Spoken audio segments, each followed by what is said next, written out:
Hello everyone, welcome to M for teaching. हाजिर हूँ आप सभी के सामने बहुत ही अमेजिंग आज की क्लास के साथ। और बहुत ही अच्छा चैप्टर होने वाला है आज की क्लास में, जिसमें हम डिस्कस करने वाले हैं कि केवीएस इंटरव्यू में कौन कौन से क्वेश्चंस पूछे जा सकते हैं या जाते हैं। नॉर्मली रिपीटेड क्वेश्चन ही होते हैं हर बार, और कुछ क्वेश्चंस न्यू हैं तो उनको हम डिस्कस करेंगे। और साथ के साथ मैं बताऊंगी कि कौन कौन सी जगह पर वैकेंसीज आई हैं, कौन कौन सी स्टेट के अकॉर्डिंग वैकेंसीज आई हैं, तो वो हम आज पूरा डिस्कस करने वाले हैं। तो लास्ट तक वीडियो जरूर देखिएगा और साथ के साथ like it, share and subscribe जरूर कीजिएगा, ताकि मैं ऐसे ही आप लोगों के सामने रेगुलर क्लासेस लेकर आ सकूं।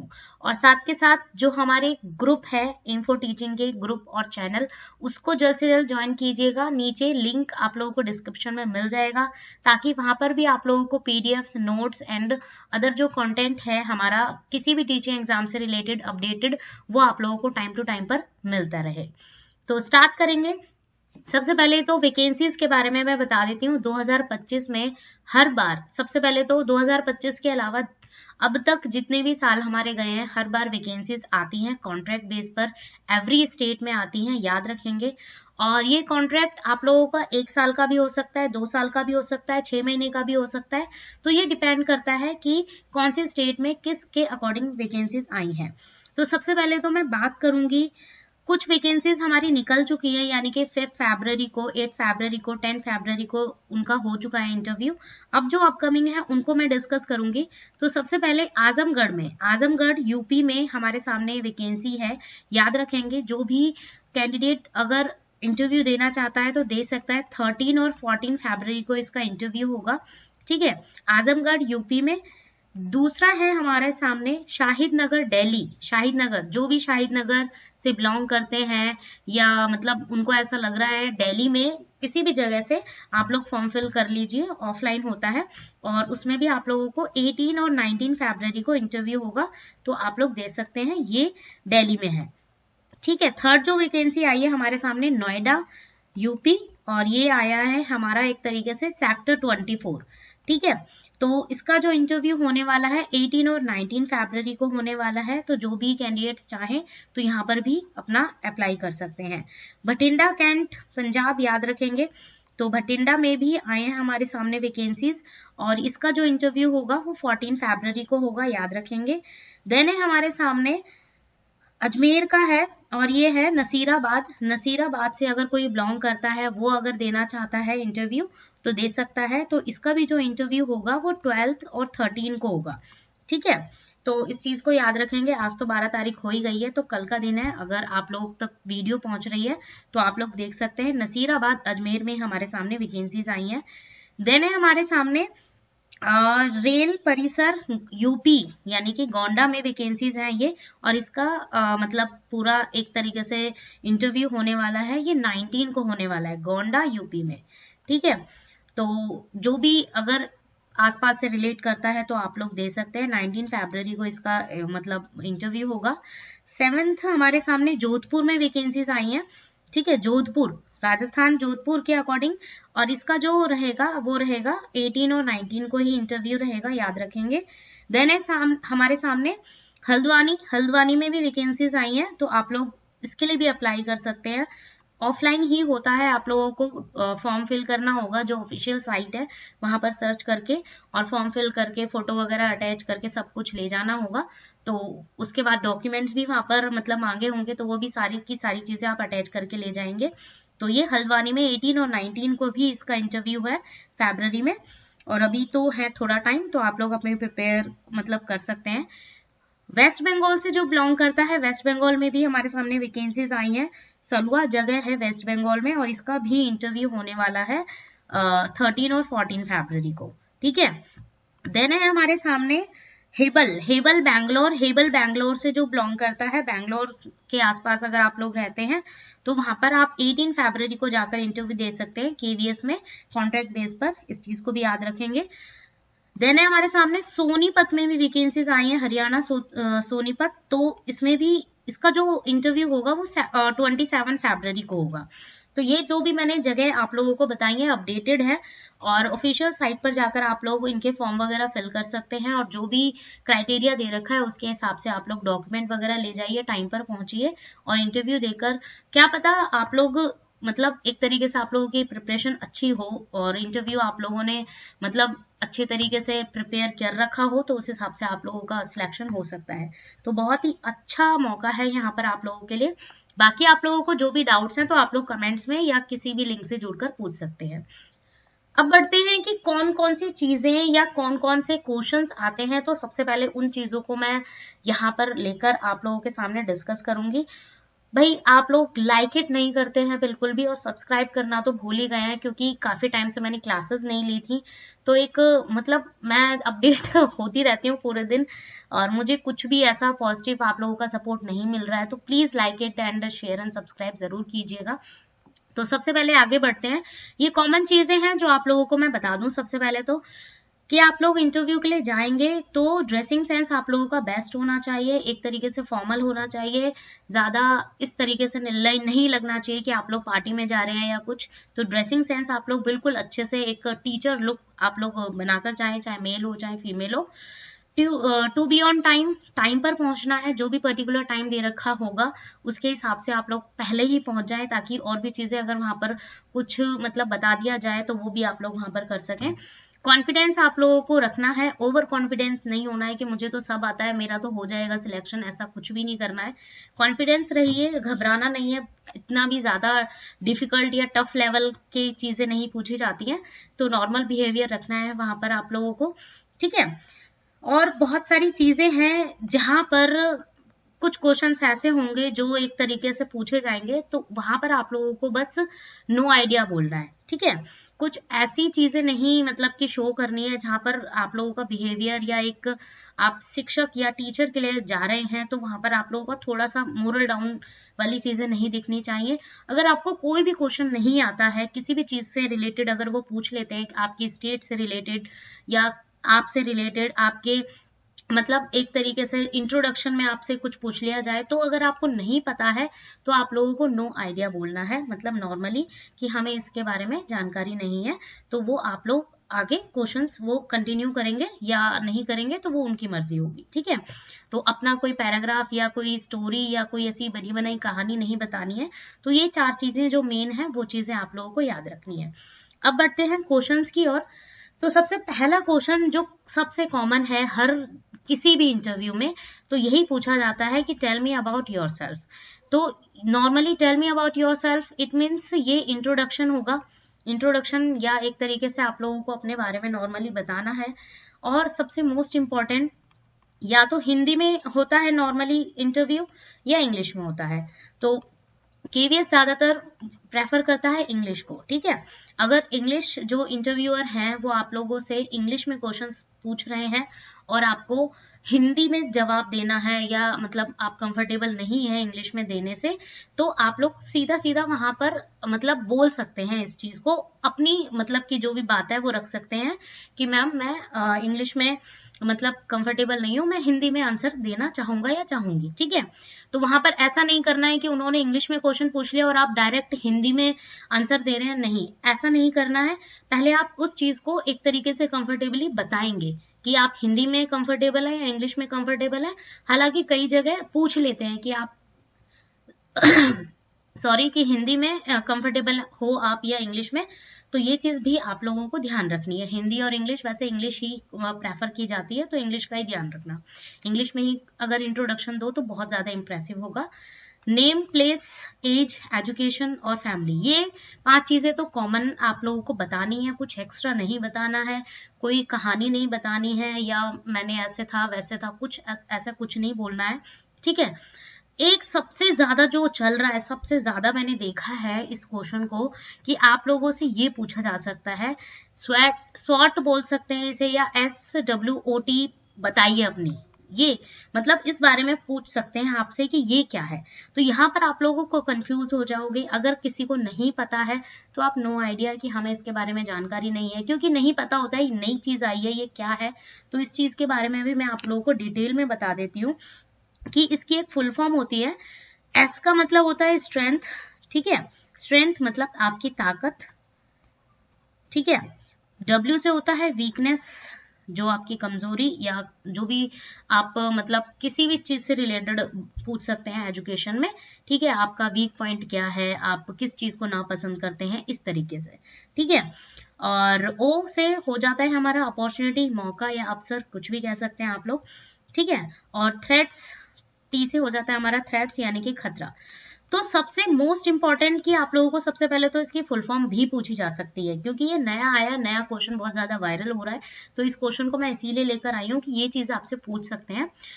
सबसे इंपॉर्टेंट आप लोगों को याद रखना है कि आप लोगों को सिर्फ अपनी स्ट्रेंथ बतानी है मेन। आप लोग उसके अलावा वीक पॉइंट अपनी मतलब बता सकते हैं, जो भी आपका वीक पॉइंट है वो आप बता सकते हैं कि आपको किस चीज से दिक्कत है या कोई कौन सी चीज आपको पढ़ाने के टाइम पर डिस्टर्ब करती है, तो वो चीज आप बता सकते हैं। वैसे कोशिश कीजिएगा कि अपनी स्ट्रेंथ बताइए, पॉजिटिव चीजें ही बताइए, ठीक है। अपॉर्चुनिटी में पूछ सकते हैं कि आपको ये मौका मिला है, आपको ये अपॉर्चुनिटी मिली है, तो मतलब आप इससे किस तरीके से मतलब एक तरीके से आगे बढ़ना चाहेंगे, और आपको वहां पर एक थैंक यू बोलना है। एक थैंक यू बोलकर आप लोग इस चीज को और अच्छे से कवर अप कर सकते हैं कि मैं आपको धन्यवाद, या जो भी आप हिंदी में बोले या इंग्लिश में बोले, that's all about me, thank you for giving me such a wonderful opportunity. तो इस तरीके से आप लोग अपने आप को एक्सप्रेस कर सकते हैं इस पॉइंट में। खतरा तो मतलब वैसे तो इसकी जरूरत नहीं पड़ेगी, इतने तक तो नहीं आएंगे, बट खतरा कि आप लोगों को किसी चीज से डर लगता है या कुछ अपनी चीज नेगेटिव नहीं बतानी है। नॉर्मली मैं बस यहाँ पर इतना ही बताऊंगी कि नेगेटिव चीजें आप लोगों को शो नहीं करनी है, ठीक है। स्ट्रेंथ पॉइंट को बताइए, और ये सबसे ज्यादा पूछा जा रहा है। इवन इसका एक पर्टिकुलर क्वेश्चन भी बन जाता है कि ये होता क्या है, इसकी फुल फॉर्म बताइए, तो ये भी आप लोगों को आप मतलब पता होना चाहिए। तो इसीलिए मैं इस चीज को लेकर आई हूँ और इसलिए आप लोगों को बता रही हूँ क्लियरली कि आप लोग इस तरीके से बता सकते हैं अपने वे में। एक आप टीचर बनने जा रहे हैं और आपने ऐसा तो नहीं है प्रिपरेशन नहीं की होगी, जो भी प्रिपरेशन की है बेस्ट से बेस्ट की करने की कोशिश करना, जब तक इंटरव्यू होगा उस तक। तो उस टाइम पर बिल्कुल अपने आप को एक्सप्रेसिव तरीके से आप लोग मतलब इसको बता सकते हैं, नेगेटिव चीजें नहीं लेकर आनी है, ठीक है। देन है हमारे सामने why you want to become a teacher. देखिए इसका क्वेश्चन वैसे तो ये रिपीट होता है हर बार, अगर मैं बात करूं 2015 से ही ये क्वेश्चन रिपीट होता आया है, ज्यादातर कैंडिडेट से यही क्वेश्चन पूछा जाता है। और रिपीट क्वेश्चंस तो मैं इसीलिए मतलब आप लोगों को डिस्कस कर रही हूँ कि ये क्वेश्चंस आते हैं तो इनकी भी प्रिपरेशन आप लोगों को अच्छे से करनी है। तो आप शिक्षक क्यों बनना चाहते हैं, तो ये कॉमन क्वेश्चन है। तो सबसे पहले तो आप लोगों को नेगेटिव चीजें नहीं बोलनी है। मैं हर बार बोल रही हूँ इसी चीज को कि आप लोगों को ये तो बिल्कुल भी नहीं बोलना है कि मेरे फादर ने कहा है या मदर ने कहा है या मेरी बहन इस लाइन में है, मेरा भाई इस लाइन में है। तो इस तरीके से तो आप लोगों को नेगेटिव चीजें नहीं बतानी है। खुद का इंटरेस्ट बताना है कि आप इंटरेस्टेड हैं, आपको एक तरीके से अपना जो शेयर करनी है नॉलेज और कुछ सीखना है आगे। बहुत सारी चीजें आप एक तरीके से पॉजिटिव वे में इस क्वेश्चन के अकॉर्डिंग बता सकते हैं, ठीक है। तो मेन जो रहेगा वो इंटरेस्ट रहेगा आपका, कि आपकी रुचि है पढ़ाने में, आपको अच्छा लगता है, आपका जो मतलब आपने एक्सपीरियंस भी बता सकते हैं इसमें। आप अगर चाहें तो अपना एक्सपीरियंस भी बता सकते हैं, आप पहले किसी प्राइवेट स्कूल में या गवर्नमेंट स्कूल में पढ़ाया आपने, तो वो भी एक्सपीरियंस आप इसमें एड ऑन कर सकते हैं। तो मेन चीज आप लोग यहाँ पर ये चीज याद रखेंगे, ठीक है। नेगेटिव चीजें नहीं बतानी है, वो मैं ऑलरेडी मैं बता चुकी हूँ। एक और चीज इसके अंदर आ जाएगी कि आप लोगों ने अदर प्रोफेशन क्यों नहीं चुना, ठीक है। तो वही सेम आंसर आप लोग यहाँ पर एक्सप्रेस कर सकते हैं इस चीज को कि हमने मतलब अदर जो प्रोफेशन है, चाहे वो डॉक्टर हो, इंजीनियर हो, चाहे कुछ भी हो, ठीक है, आपने टीचर ही बनना क्यों चुना। तो वहां पर भी आप लोगों को अपने रिलेशन या ये सब चीजें नहीं बयां करनी है। तो वहां पर आप एज अ टीचर अपनी इंटरेस्ट को ही बताएंगे, अपनी इंटरेस्ट से रिलेटेड बहुत सारी चीजें आप लोग एक्सप्रेस कर सकते हैं कि मैं शिक्षक बनना चाहता था, मेरा बचपन का सपना था, बचपन से मैं ऐसे ऐसे, मतलब बहुत सारी चीजें आप लोग। बट इतना भी नहीं है कि एक ही क्वेश्चन में आप लोगों को टाइम लगा देना है, कुछ पॉइंट्स मेन है वही बताने हैं, ठीक है। देन है हमारे सामने why you want to join KV schools and are you ready to teach in any states. ये क्वेश्चन भी पूछा जाता है हर बार कि आप लोग या कोई भी कैंडिडेट हो, चाहे मेल हो चाहे फीमेल हो, ऐसा नहीं है कि मेल से अलग क्वेश्चन पूछे जाते हैं फीमेल से अलग, ऐसा कुछ भी नहीं है, दोनों से कुछ भी पूछा जा सकता है। तो आप सिर्फ केवीएस स्कूल ही क्यों ज्वाइन करना चाहते हैं और आप किसी अदर स्टेट्स में जाना चाहते हैं या नहीं। ठीक है, तो इसमें भी वही जो हमारा मतलब सेकंड क्वेश्चन था अभी जो हमने प्रीवियस किया है, वही क्वेश्चन आप लोगों को बताना है। तो नॉर्मली अपॉर्चुनिटी वाला एक जो मौका है वो आप लोग कंटिन्यू यहाँ पर बता सकते हैं कि मैं अप्लाई कर रही हूँ या कर रहा हूँ D+B या अदर मैं मतलब जितनी भी टीचिंग लाइन्स हैं उसमें। बट केवीएस में आने का मुझे मौका मिल रहा है, तो हर बार वैकेंसीज आती हैं, तो मैंने इस वाले मौके को भी नहीं मतलब मैं जाने देना चाहता या चाहती, तो उसी के हिसाब से आप लोग बता सकते हैं। सबसे बेस्ट अपॉर्चुनिटी आप लोगों को यहाँ पर अपॉर्चुनिटी वाला पॉइंट बता सकते हैं आप लोग। ठीक है, और इंटरेस्ट वाली चीजें आ गई हैं, आप लोगों का एक्सपीरियंस आ जाएगा इसके अंदर। ठीक है, और आप उज्जवल भविष्य, बच्चों का फ्यूचर, इन सब चीजों से रिलेटेड भी बहुत सारे मतलब कि पॉइंट्स बता सकते हैं। एक तरीके से आप नेशन को क्या देना चाहते हैं, राष्ट्र को क्या देना चाहते हैं, योगदान आपका जो रहेगा वो भी आप लोग यहाँ पर बता सकते हैं पूरा। ठीक है, तो वो सारी चीजें यहाँ पर बतानी है। सबसे मोस्ट इम्पॉर्टेंट कि आप लोगों को सैलरी नहीं बतानी है। मतलब ये नहीं बोलना है इसके अंदर कि यहाँ पर या सैलरी की वजह से या वेतन की वजह से मतलब मैं ये ज्वाइन करना चाहता हूँ, या अपनी फैमिली की जो मतलब एक तरीके से, देखिए फैमिली इश्यूज होते हैं, हर घर में होते हैं, तो फैमिली की वो सारी चीजें नहीं लेकर आनी है कि मेरे घर में ये दिक्कत है, ये करना है, वो करना है, अपने वो सारी चीजें नहीं एक्सप्रेस करनी है यहाँ पर। सैलरी का भी नहीं बताना है। मेन जो पॉजिटिव पॉइंट्स हैं जो एक तरीके से आगे जो इंटरव्यूअर हैं उनको भी सुनने में अच्छे लगे, तो वो बताने हैं। एक और जो यहाँ पर एड ऑन है इसमें क्वेश्चन कि आप किसी अदर स्टेट में जाना चाहते हैं। फॉर एग्जाम्पल के लिए अगर आप दिल्ली से बिलोंग करते हैं, ठीक है, और आपको किसी अदर मतलब कंट्री में भेज दिया जाए, सॉरी अदर स्टेट में भेज दिया जाए, बैंगलोर हो, वेस्ट बंगाल हो या मणिपुर हो या कोई भी स्टेट में भेज दिया जाए, तो वहां आप कंफर्टेबल होंगे या नहीं।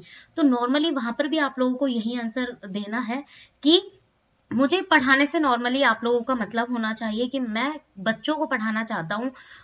एक ज्ञान है, वो जो मेरे पास ज्ञान है मैं उसे प्रेजेंट करना चाहता हूँ बच्चों का। एक तरीके से बच्चों के साथ मुझे बहुत अच्छा लगता है, मतलब एक तरीके से ज्ञान जो भी नॉलेज शेयर वगैरह है, तो वो सारी चीजें मुझे अच्छी लगती हैं। चाहे केवीएस का मौका मिले, चाहे D+B का, चाहे एनवीएस का, तो मुझे सिर्फ पढ़ाने से मतलब है। मुझे ये मतलब नहीं है कि मैं किसी स्टेट में हूँ या उस स्टेट में हूँ मैं क्या करूँ। ये सब वहां पर आप लोगों को नेगेटिव चीजें नहीं बतानी है कि मैं नहीं जा पाऊंगी या नहीं रह पाऊंगा, तो ये सब चीजें नहीं बतानी है। तो वहां पर ऐसा होता है कई बार कि हम दिल्ली में हैं तो दिल्ली में ही मौका मिल जाता है हमें। बट अगर आप नॉर्मली जो हमारा केवीएस का पर्टिकुलर एग्जाम होता है, रिटन टेस्ट वाला जो एग्जाम होता है, इंटरव्यू वाला एग्जाम होता है, वहां पर ऐसा होता है कि दिल्ली के जो कैंडिडेट होते हैं उन्हें अदर स्टेट में ही भेजा जाता है। अपनी खुद की स्टेट में आप लोगों को जॉब 99.9% नहीं मिलती है। ठीक है, 0%, 0.1% मैं मान लेती हूँ कि हाँ मिल जाती है, वैसे तो अदर स्टेट में ही भेजते हैं वो लोग। बाकी ये वाला पॉइंट भी आप लोगों को याद रखना है। देन है हमारे सामने, what are the good qualities of a good teacher. ये वाला क्वेश्चन भी पूछ सकते हैं कि क्या क्या विशेषताएं होती हैं किसी भी एक अच्छे शिक्षिका की। तो देखिए, अगर आप पीआरटी के लिए जा रहे हैं, टीजीटी के लिए जा रहे हैं या पीजीटी के लिए, तीनों के लिए ही अलग अलग चीजें हैं। पीआरटी में ज्यादातर क्या होता है कि पेशेंस लेवल आप लोगों का बहुत अच्छा होना चाहिए। ठीक है, तो वहां पर आप लोगों को गुड क्वालिटीज में पेशेंस सबसे पहले पीआरटी वालों को बतानी है। पेशेंस लेवल मतलब कि अच्छा होना चाहिए, फ्रैंकली बिहेवियर होना चाहिए, फन एंड लर्न एक्टिविटी के बेस पर आप लोग मतलब इंटरेस्टेड हैं बच्चों को सिखाने के लिए। ठीक है, तो ये चीज आप बता सकते हैं। ठीक है, पोलाइटली मतलब एक तरीके से होना चाहिए पूरा कि आप पोलाइट वे में बोल सकते हैं, बच्चों से डिस्कस कर सकते हैं उनके साथ, और जो भी चीजें आप बच्चों के सामने पढ़ा रहे हैं उन्हें, तो उस तरीके से पढ़ाना आना चाहिए आप लोगों को। तो ये चीज गुड क्वालिटीज में आ जाएगी पीआरटी में। ठीक है, देन हमारे सामने टीजीटी और पीजीटी में तो देखिए कॉमन चीज होती है कि एक विशेषता जो गुड क्वालिटी के अकॉर्डिंग आएगी टीजीटी और पीजीटी में, वो है कि आप लोगों को बहुत अच्छी नॉलेज होनी चाहिए आपके सब्जेक्ट की। ठीक है, गुड नॉलेज एक तरीके से गुड क्या बेस्ट नॉलेज होनी चाहिए आपके सब्जेक्ट की, चाहे आप हिस्ट्री के टीचर हो, चाहे मैथ्स के हो, चाहे कुछ भी हो, क्योंकि वहां पर वो सिचुएशन बेस्ड भी क्वेश्चन पूछते हैं। ठीक है, तो वो मैं आगे बताऊंगी आप लोगों को कौन कौन से होते हैं situation based question. But TGT और पीजीटी में आप लोगों को बेस्ट नॉलेज ऑफ सब्जेक्ट, जो भी आपका पर्टिकुलर सब्जेक्ट हो, तो ये गुड क्वालिटी सबसे नंबर 1 पे रखनी है। बाकी जो बिहेवियर है वो आप लोगों का अच्छा होना चाहिए, इसमें भी पेशेंस लेवल भी ठीक ठाक आ जाएंगे। मारने पीटने वाला तो पॉइंट बोलना ही नहीं है इसके अंदर, क्योंकि ऑलरेडी मैं बोल रही हूँ कि नेगेटिव चीजें नहीं बतानी है, ठीक है। देन है हमारे सामने which was your favourite subject, आपका स्कूल टाइम पर या अभी भी कौन सा सब्जेक्ट रहा है, या आगे मतलब नॉर्मली आप लोगों से ये फेवरेट सब्जेक्ट का ही पूछा जाएगा। तो यहाँ पर आप लोगों को ये चीज नहीं शो करनी है, एक तरीके से आपके सामने ये क्वेश्चन आ जाता है और आप एकदम से ये सोच रहे हैं कि मैं थोड़ा सा और अच्छा बन जाता हूँ या बन जाती हूँ और बोल देती हूँ ऑल सब्जेक्ट, ठीक है। तो ऑल सब्जेक्ट तो नहीं बोलना है, क्योंकि ऑल सब्जेक्ट में बहुत सारे सब्जेक्ट आ जाएंगे और वो कहाँ से क्या क्वेश्चन पूछ लेंगे आप लोग बता नहीं पाओगे। तो जो भी आपका फेवरेट सब्जेक्ट रहा है, जिसमें आपकी पकड़ अच्छी हो, जो स्ट्रांग हो आपका सब्जेक्ट, चाहे वो मैथ्स हो, मतलब सोशल साइंस हो, कुछ भी सब्जेक्ट हो जहां पर आपका स्ट्रांग वे है, जिसमें जहां पर आपसे कोई भी क्वेश्चन पूछ लिया जाए, तो वो आप लोगों को फेवरेट सब्जेक्ट बताना है, क्योंकि उन्हीं में से ज्यादातर क्वेश्चन पूछा जा सकता है, ठीक है। ऑल सब्जेक्ट वाला पॉइंट तो बिल्कुल भी नहीं बोलना है। अब चलते हैं नेक्स्ट क्वेश्चन की ओर। अब कुछ चीजें जो आप लोगों को कॉमनली करनी है, रिवाइज करना है, कौन कौन सी चीजें। सबसे मोस्ट इंपॉर्टेंट करंट अफेयर्स, जो भी आज के टाइम पे अब इस महीने में या लास्ट महीने में जो भी चीजें हुई है करंट अफेयर्स के अकॉर्डिंग, चाहे वो हमारे चुनाव से रिलेटेड हो, चाहे स्पोर्ट्स से रिलेटेड हो, चाहे कुछ भी हो, वो सारी की सारी चीजें आप लोगों को याद करके जानी है। एक नॉर्मल रिवाइज आप लोग कर लीजिएगा, ठीक है। चाहे किसी मतलब मिनिस्ट्री से रिलेटेड हो, तो वो सारी की सारी चीजें करंट अफेयर्स में आ जाएंगी, इनको भी आप कर लीजिएगा, क्योंकि इससे रिलेटेड भी क्वेश्चंस होते हैं। अब आ जाता है नेक्स्ट की आपसे, अगर जो मतलब टीचिंग के अकॉर्डिंग कौन कौन से क्वेश्चंस सबसे ज्यादा कॉमनली पूछे जाते हैं। सीसी पूछा जा सकता है, इंक्लूसिव एजुकेशन पूछा जा सकता है, लर्निंग डिसेबिलिटीज पूछी जा सकती है, पैडागोजी के बारे में, शिक्षा शास्त्र के बारे में पूछा जाता है कि होता क्या है नॉर्मली। तो इन सब चीजों की आप लोगों को एक तरीके से रिवीजन करनी है। रिवीजन का मतलब ये है कि आप लोग नॉर्मली स्टेटमेंट्स वगैरह लर्न करके जाइएगा, ठीक है। रट्टाफिकेशन तो करना नहीं है कि वहां पर आप लोग भूल गए, या कोई पैराग्राफ तो लर्न नहीं करना है, तो ये सब चीजें नहीं कीजिएगा। डिसेबिलिटीज में जैसे हमारे डिस्कैलकुलिया हो गया, डिसलेक्सिया हो गया, जितनी भी डिसेबिलिटीज हैं, तो उसके अकॉर्डिंग वो चीज आप लोगों से पूछी जा सकती है, तो वो चीज भी आप लोगों को अच्छे से रिवाइज करके जानी है इंटरव्यू के लिए। देन है हमारे सामने सिचुएशन बेस्ड क्वेश्चन आ जाते हैं भाई, बहुत ज्यादा। ये वाले सिचुएशन बेस्ड तो कई बार ऐसा होता है ना कि प्रैक्टिकली आप लोगों से बोल दिया जाएगा कि आप यहाँ पर खड़े हो, और इंटरव्यूअर खुद सामने से आप लोगों को बोलेंगे कि हम इस एज अ स्टूडेंट है, तो आप हमें ये सब चीजें डिस्कस मतलब करके दिखाइए, या आप पढ़ाइए, मतलब इस तरीके से क्वेश्चंस भी पूछे जाते हैं। तो उस चीज के लिए भी आप लोग घबराना नहीं बिल्कुल भी, और जो भी सिचुएशन दी जाती है तो उसको आप लोग इजीली हैंडल कर लेना। तो यहाँ पर मोस्ट मैंने जो मतलब अवेटेड वाले क्वेश्चंस हैं, जो हर बार कॉमनली होते हैं, तो वो 5 क्वेश्चंस मैंने निकाले हैं, तो वो भी आप लोग अच्छे से इनको अगर आप स्क्रीनशॉट या लिखना चाहें, या एक तरीके से प्रेजेंट करेंगे आप, उस तरीके से आप लोग इनको रिवाइज कर लेना, ठीक है। तो फर्स्ट क्वेश्चन है जैसे, if any student interrupt you and your class, so how should you control him और हर। कोई भी बच्ची या बच्चा है, कोई भी स्टूडेंट है जो आपकी क्लास को इंटरप्ट कर रहा है, और आप उसे कैसे हैंडल करेंगे या कंट्रोल करेंगे। तो यहाँ पर पनिशमेंट वाली चीजें तो आप लोगों को बतानी ही नहीं है, कि डंडा मारकर या थप्पड़ मारकर या पिटाई लगाकर, तो ये सारी चीजें आप लोगों को बिल्कुल भी नहीं बोलनी है, क्योंकि ये नेगेटिव आंसर हो जाएगा। और सबसे मोस्ट इंपॉर्टेंट, आजकल गवर्नमेंट हो चाहे प्राइवेट हो, हर स्कूल में ये सब चीजें बैन कर दी गई हैं, तो ये सब चीजें नहीं बोलनी है, ठीक है। आप लोग नॉर्मली इसमें बता सकते हो कि सबसे पहले तो एज अ टीचर आपको फाइंड करना है कि उस बच्चे की प्रॉब्लम क्या है, कि वो हर बार या हर रोज या हर जो मतलब कि पीरियड होता है उसमें सेम सिचुएशन उसकी रहती है, या सिर्फ मेरे ही क्लास में वो ऐसा कर रहा है, ठीक है। वो फाइंड कर कर आप लोग इस तरीके से पॉइंट बता सकते हैं, और ऐसा वो क्यों कर रहा है, क्या पता उसकी मेंटल डिसेबिलिटीज में कुछ होता हो, ठीक है। आप उसके फ्रेंड सर्कल से पूछ सकते हैं कि क्या वो ऐसा रोज करता है, या घर पर भी उसका बिहेवियर ऐसा है, या उसके पेरेंट्स से पूछकर। तो ये कुछ पॉइंट्स आप लोग अपने वे में बता सकते हैं। देन है, how will you handle a lazy student. अगर आपकी क्लास में कोई आलसी बच्चा है, जिसको मन ही नहीं लग रहा है किसी भी विषय में, किसी भी सब्जेक्ट में, और वो मतलब कैसे आप उसे हैंडल करेंगे, कैसे पढ़ाएंगे, उसका ग्रोथ कैसे करेंगे। तो लेजी स्टूडेंट के लिए नॉर्मली आप लोग बता सकते हैं कि फन एंड लर्न एक्टिविटीज होती हैं, और किसी भी चैप्टर में कुछ इंटरेस्टिंग चीजें आप लोग उनको एज अ इंटरेस्टिंग वे में कोई होमवर्क देकर के आपको ये फाइंड करके लाना है, ये कलेक्ट करके लाना है। तो उस बच्चे के अंदर सबसे पहले तो ये फाइंड करना है कि जो उसका सबसे ज्यादा जो माइंड है वो कौन सी चीज में लगता है, खेलने में लगता है तो कौन कौन सी खेल वाली एक्टिविटीज हैं जो मतलब स्टडी से रिलेटेड है, उनको आप कवर अप करवा सकते हैं।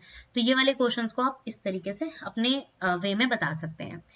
देन है हमारे सामने, how will you maintain discipline in your class. Discipline वही सेम चीज कि अनुशासन कैसे बनाए रखेंगे अगर आपकी क्लास बहुत ज्यादा शोर कर रही है, आपके जाने के बाद, आपके आने के बाद, आप क्लास में हो या नहीं हो तो कोई फर्क नहीं पड़ रहा बच्चों को, तब आप कैसे हैंडल करेंगे।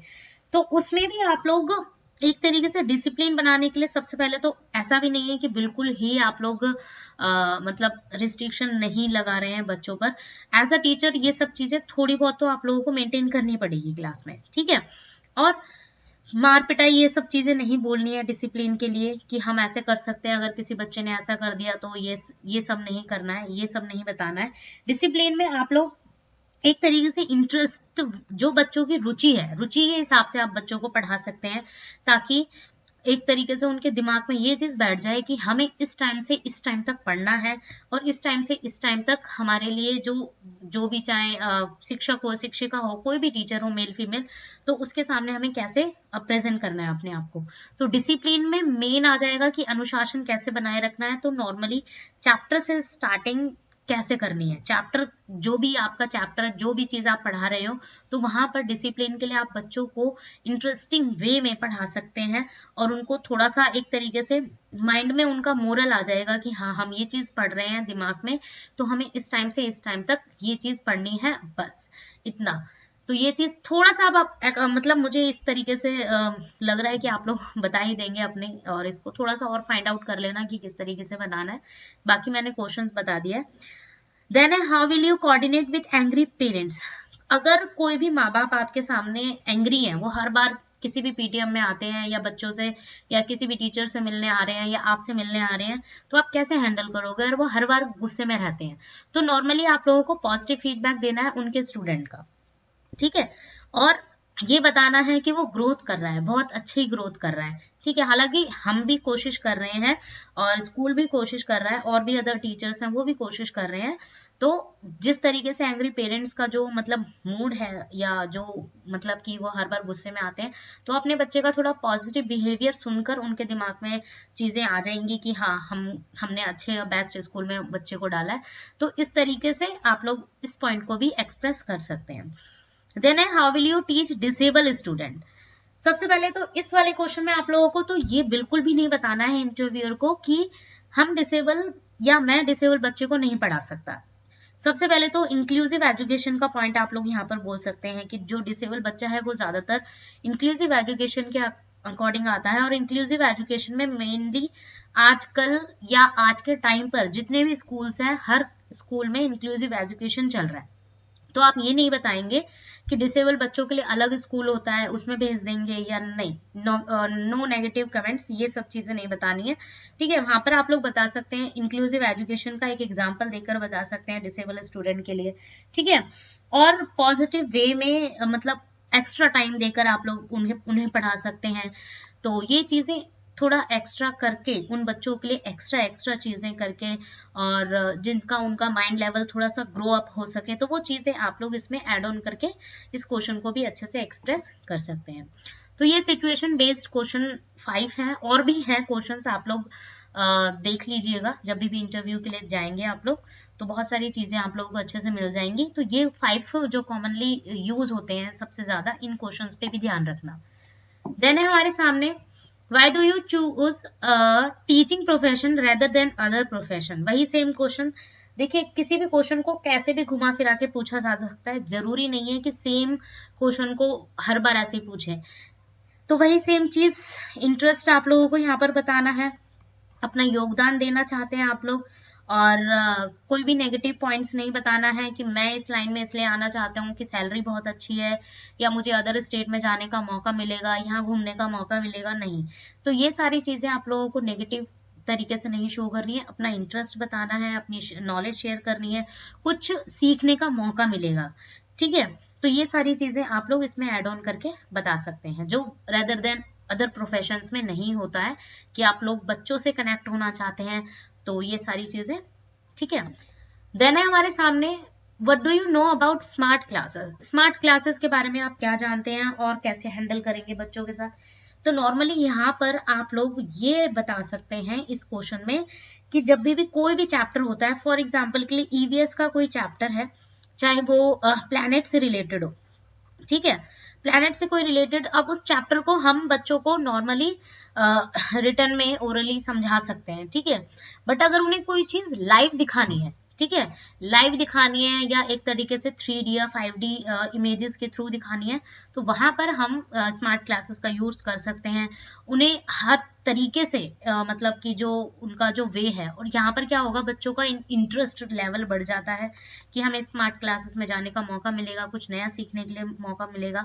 तो ये सारी की चीजें आप लोग एड ऑन करके स्मार्ट क्लासेस से रिलेटेड बता सकते हैं। तो ये भी क्वेश्चन रिपीट होता है, याद रखेंगे, क्योंकि आज के टाइम पे तो एवरी स्कूल में स्मार्ट क्लासेस का चल रहा है। तो वो चीज आप लोग यहाँ पर लाइव एग्जाम्पल बता सकते हैं कि लाइव एग्जाम्पल देकर कि हम उन्हें और अच्छे से बेहतर जो उनकी जो नॉलेज है वो लाइफ टाइम तक रह सकती है। ये चीज, क्योंकि बुक वगैरह से बच्चों को हम पढ़ाते हैं तो वो नॉलेज उनकी ज्यादातर कब तक रहती है, जब तक एग्जाम नहीं हो जाते, ठीक है। बट अगर उनकी नॉलेज को लाइफ टाइम तक एड ऑन करना है उनके माइंड में, तो उसके लिए हम स्मार्ट क्लासेस का यूज कर सकते हैं। तो ये भी आप एक पॉइंट अपना एक्सप्रेस कर सकते हैं, ठीक है। लास्ट क्वेश्चन है हमारा, how do you explain zero, water या फ्रैक्शन। ये पीआरटी वालों के लिए मैं बता दूं इसको क्लियरली कि पीआरटी में ये रिपीट हुआ है, ये वाला क्वेश्चन हर बार। जीरो को कैसे आप एक्सप्लेन करेंगे छोटे बच्चों के सामने, चाहे वो किंडरगार्टन वाले स्कूल हो, ठीक है, चाहे वाटर हो या फ्रैक्शन हो, किसी भी टॉपिक को, जरूरी नहीं है कि यही टॉपिक, कोई भी फ्रैक्शन या सॉरी कोई भी एग्जांपल लेकर आप लोगों से पूछ लिया जाएगा कि इसको एक्सप्लेन कीजिए। तो जीरो के लिए नॉर्मली आप अगर नर्सरी या फर्स्ट या सेकंड क्लास के बच्चों को पढ़ा रहे हैं, तो वहां पर आप जीरो को कैसे एक्सप्लेन करेंगे। तो ऐसे क्वेश्चंस में, ऐसी सिचुएशन में आप लोगों को सबसे ऊपर रखना है एग्जाम्पल, ठीक है। ज्यादातर तो कोशिश करना आप लोग, कोई भी अगर क्वेश्चन पूछ लिया जाए तो उसमें आप एग्जाम्पल देकर ही बताएं कि अगर ऐसा हो ऐसा हो ऐसा हो। तो इस तरीके से उदाहरण के तौर पर आप लोग एक सिचुएशन बनाकर भी प्रेजेंट करेंगे तो बहुत अच्छा, मतलब इंप्रेसिव आंसर निकलेगा आप लोगों का। बट ऐसे क्वेश्चन में एक्सप्लेन करने के लिए आप लोगों को एग्जाम्पल की जरूरत पड़ेगी कि आप एग्जाम्पल देकर जीरो को मतलब कि एक तरीके से एक्सप्लेन कर सकते हैं। कि फॉर एग्जाम्पल के लिए, अगर आप सेकंड क्लास के टीचर हैं या सेकंड क्लास के टीचर हैं, तो उसके लिए आप लोगों को जीरो को कैसे फाइंड करना है। वैसे तो सेकंड क्लास में, फर्स्ट क्लास में जीरो तो पता चल जाता है कि एक नंबर है, बट नॉर्मली उनको जीरो की वैल्यू नहीं पता, नॉर्मली जीरो होता क्या है ये नहीं पता, ठीक है। जीरो नॉर्मली ये पता है कि हाँ ये जीरो नंबर होता है, इसको ऐसे लिखा जाता है, बट होता क्या है उसके लिए आप लोग बता सकते हैं कि अगर फॉर एग्जाम्पल के लिए हमारे सामने एक टेबल है और वहां पर एक मतलब नॉर्मली एक टोकरी रखी हुई है, अगर इस टोकरी को हटा दिया जाए, तो यहाँ पर बच्चों से आप लोग ऐसी सिचुएशन में पूछ सकते हैं इस चीज को कि अगर इस टेबल पर एक टोकरी रखी है, तो यहाँ पर आप लोग नॉर्मली बता सकते हैं कि हाँ यहाँ पर एक 1, ठीक है। अगर इस टोकरी की जगह मैं कुछ भी ना रखूं, ये ब्लैंक है, बिल्कुल ब्लैंक है ये टेबल, तो वहां पर हम इसको एक तरीके से एम्प्टी या खाली है ये जगह, तो वो हमारा एक तरीके से मेजर हो जाता है जीरो के अकॉर्डिंग। तो ऐसे एग्जांपल देकर आप लोग समझा सकते हैं। वाटर से कैसे कनेक्ट कर सकते हैं बच्चों को, बच्चों के लिए नॉर्मली आप लोगों को लाइव दिखाकर, नॉर्मली आप लोग भ्रमण विधि जो सबसे ज्यादा मतलब एक्सप्लेन या सबसे ज्यादा आई है, सबसे ज्यादा पूछी जाती है नॉर्मली केवीएस के जो क्वेश्चंस रिटर्न पेपर होता है उसमें, तो भ्रमण विधि में सबसे ज्यादा ये सिचुएशन आती है कि वाटर को कैसे एक्सप्लेन करेंगे या किसी गार्डन को कैसे एक्सप्लेन करेंगे, ठीक है। तो वहां पर आप लोग लाइव दिखाकर भ्रमण विधि वाला जो पॉइंट है आप लोग ये वाला प्रेजेंट कर सकते हैं कि अगर किसी बच्चे को हमें वाटर को अच्छे से एक्सप्लेन करना है कि वाटर क्या है, ठीक है। या तो आप उसे क्लास में ही शो कर दीजिए या उन्हें कहीं ले जाकर, बाहर ले जाकर, जहां पर पानी से रिलेटेड नदियां वगैरह हो, तो वो चीज आप लोग वहां पे ऐसे एज ए एग्जाम्पल आप बता सकते हैं। फ्रैक्शन का भी एग्जांपल देकर ही आप लोग समझा सकते हैं कि आप, ये ज्यादातर जो चैप्टर होता है फ्रैक्शन वाला, ये 4th क्लास में या 5th क्लास में आता है, तो वहां पर भी आप लोग फ्रैक्शन को अच्छे से एग्जांपल के तौर पर बता सकते हैं, चाहे न्यूमिनेटर हो चाहे डिनोमिनेटर हो, उस तरीके से। बट एग्जाम्पल देना है आप लोगों को, चाहे वो आप सर्कल का एग्जाम्पल दो, चाहे आप ट्राइंगल का एग्जाम्पल दो, चाहे स्क्वायर हो चाहे रेक्टेंगल हो, तो आप किसी भी क्वेश्चन को या कोई भी चीज एक्सप्लेन करने के लिए बोल दिया जाए तो आप लोग एग्जाम्पल देकर ही समझाएंगे, ठीक है। तो ये कुछ 10 क्वेश्चंस थे मैंने निकाले थे जो बहुत ही ज्यादा इंपॉर्टेंट और रिपीटेड क्वेश्चन है। तो ये क्वेश्चंस आप लोगों को अपने वे में बताने हैं। यहाँ पर तो मैंने एज अ हिंट के तौर पर कुछ कुछ चीजें बता दी हैं, बाकी आप लोग और अच्छे से प्रिपेयर करेंगे तो उसमें भी आप लोग अच्छे से एक्सप्रेस करके अपनी तैयारी करके जाइएगा। और क्लास अच्छी लगी हो तो like it, share and subscribe जरूर कीजिएगा। और रेगुलर क्लासेस के लिए like it, share and subscribe जरूर कर लीजिए भाई।